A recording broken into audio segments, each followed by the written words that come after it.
Hi, my name is Ann Smith and I'm a DIY learner. In class we had been learning about water, and so we did a cup experiment, and I was wondering, could I use osmosis to speed it up, to try to make the water transfer from one cup to another faster? Well, I set up a bunch of cups.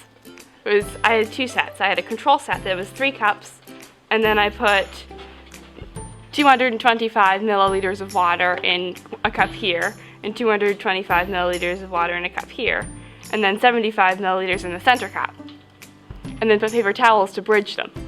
In another set, I put the same amount of water in it, and put baking soda in the center, and tried to see if that would make it transfer faster. However, I didn't understand osmosis very well, and thought that it was from higher concentrations to lower concentrations. So in the end, it actually made it transfer slower. This is my experiment write-up. I followed the scientific method. So I have a procedure written down, data table, and the conclusion. Well, like sometimes for science experiments, if somebody wants to replicate it, they can because they have it all written down. It's also helpful to write down your data so you don't forget it. It's kind of hard to remember every data point. Now I'm going to set up the time-lapse camera.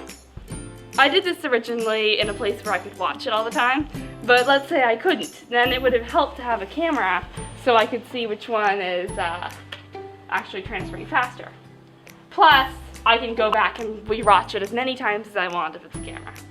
And I also use the camera feature a lot to take pictures of things and time-lapse. Now, if you ever do an experiment involving pH paper, make sure you put a clean plastic bag over the paper because some paper has neutralizers in it that will mess with your pH paper. Eventually, if we were to leave this for a long time, solute, the baking soda, would transfer over this paper towel from here into here, and from here to here. I used to think I wanted to be an astrophysicist, but now I'm discovering there's a lot of other stuff that's interesting too, so I don't know.